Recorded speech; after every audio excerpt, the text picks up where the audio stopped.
L'autorité de protection des données à caractère personnel APDP a tenu ce lundi 5 février 2024 la première session ordinaire au titre de l'année 2024.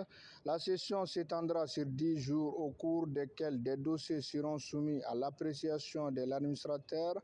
Au total, 147 dossiers, dont 115 déclarations normales et relatives à des systèmes de vidéosurveillance, 27 demandes d'autorisation, des rapports de missions de contrôle et des procédures contentieuses. Il s'agit de toute information permettant d'identifier une personne physique de manière directe ou indirecte. Ça peut être le nom, le prénom, la date de naissance, ça peut être la carte d'identité, ça peut être le passeport, ça peut être l'email, ça peut être le compte bancaire. Vous voyez, il y a d'autres informations plus sensibles, comme le bulletin de santé, l'ethnie, les opinions politiques, philosophiques, il y en a beaucoup. Donc, aujourd'hui, c'est une tendance mondiale. On a constaté que ça a commencé depuis longtemps et le Mali, depuis 2013, a adopté une loi donc, pour protéger ces données. Et nous, notre premier instrument, c'est cette volonté politique par la création et à travers la loi. Le deuxième moyen, c'est la mise en place en 2015. Et depuis, donc, nous sommes la deuxième équipe qui est là donc, pour faire observer ce droit de la protection des données. Donc, ce qui fait que notre moyen d'abord, c'est la volonté politique des plus hautes autorités.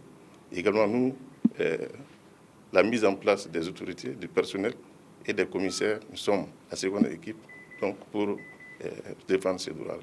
Donc, c'est une évolution constante, positive pour le Mali, parce que c'est un domaine très mal connu. Donc, ce qui fait que nous avons beaucoup de travail à faire sur l'information et la sensibilisation. Oui, la loi a mis en place des sortes d'outils, des outils administratifs dont nous disposons, également à travers la mise en place du pôle anti-cybercriminalité. En ce qui nous concerne, c'est des sanctions administratives, soit des retraits d'agrément, des mises en demeure, soit également des condamnations à des paiements de dommages et intérêts. L'issue de ces 10 jours, nous avons été saisis par 147 dossiers, donc des demandes d'autorisation, des demandes d'avis et également des rapports de mission. Donc les commissaires vont délibérer et je ne peux pas dire l'issue, mais en tout cas, nous allons veiller au respect du droit des données à caractère personnel.